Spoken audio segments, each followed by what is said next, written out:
What's going on, YouTube? Seth here. It's your boy, Freestyle Swordsman. Yeah, my table's dirty. I need to clean it. So, you guys know I've been rocking the fixed blade knives here lately, especially the military fighting style. I don't know why I'm into that. I guess because I'm watching Sons of Anarchy right now, actually.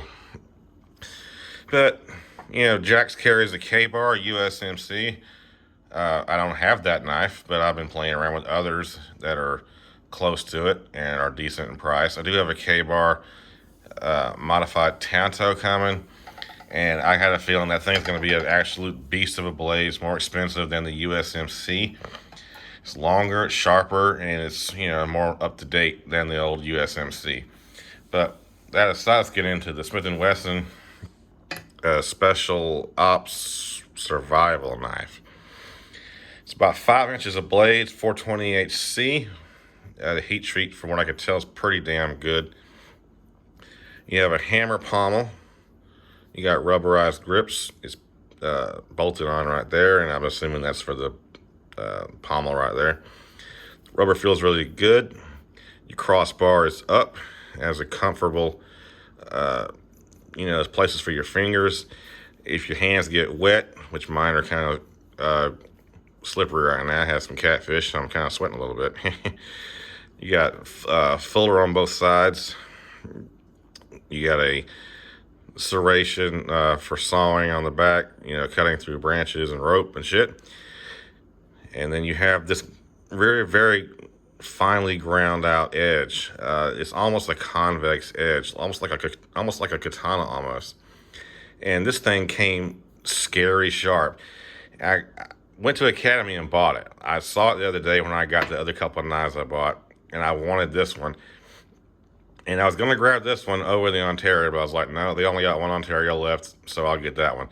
When I came back today, this was the last one. I was like, okay, I guess I kind of got lucky on that one. It's about 35 bucks at Academy. It's probably cheaper online. It's got a very thin profile, which I like, which is going to cut very well. And the thing about these knives, before I go any further, they're listed as like hunting, survival, and shit like that. I'm not going to use it to go chop wood or baton or anything like that, or bushcraft. To me, this is a weapon. It is a self-defense option, which is why I bought it.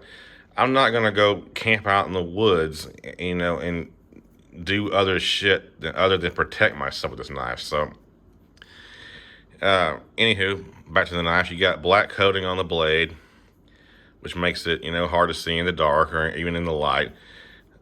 All I did today was strop it. It didn't even need that. It shaves.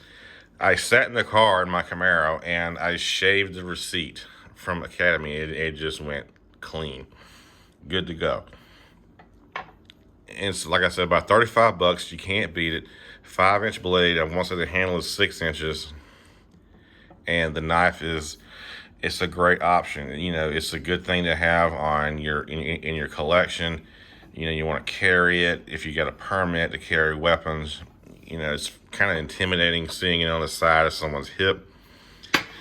Damn it, point is very sharp, and the pommel is metal. It's not like it's plastic. You could actually hammer something with this if you wanted to. You got the logo on this side, M&P. I gotta look at what that actually means. I don't know what that even stands for. Then you got, I guess that's the serial number and the model on the top.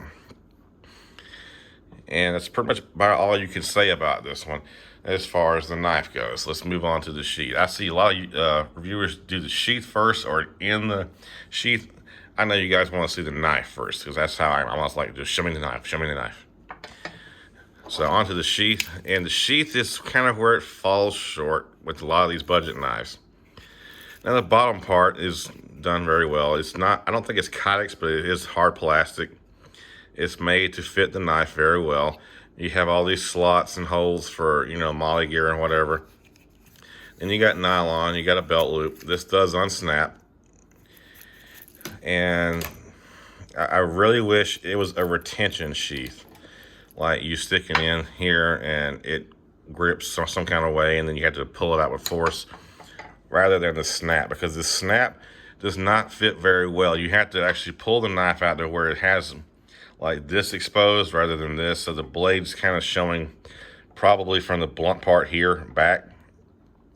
for it to snap, because this is not long enough to go over this part. It'll fit over here, but it won't fit right here until it stretches out. Anyway, guys, that's pretty much it. If you guys want a good, cheap version to the KBar and you don't plan on going to baton with it and do other shit that besides, you know, take out and insert, I'm sorry, let's change that. What did we all juggle knives say? Delete the insurgents, remove the insurgents, or remove the threat, whatever he said. You got to kind of watch what you say now. I got banned on Facebook the other day for a ridiculous comment, which I won't mention here. But it's a great knife. I really love it. I was more impressed with this out of the box than my Ontarios. The Ontarios required a lot of work, but you know, with those you get a lot of knife. They're very overbuilt. They're very well made. They're very strong, and they're high carbon steel. This is stainless 420, so it's a trade-off. You know, do you want to have out of the box sharpness ready to go, or do you want to have a project when you get home? And also, what fits your needs the most? If you don't plan on going camping and having to make firewood and baton and bushcrafting, if you just want self-defense option, I'd probably go with the Smith & Wesson. To be honest, I really would. It feels great in the hand. It has a great feel to it. Like it feels good.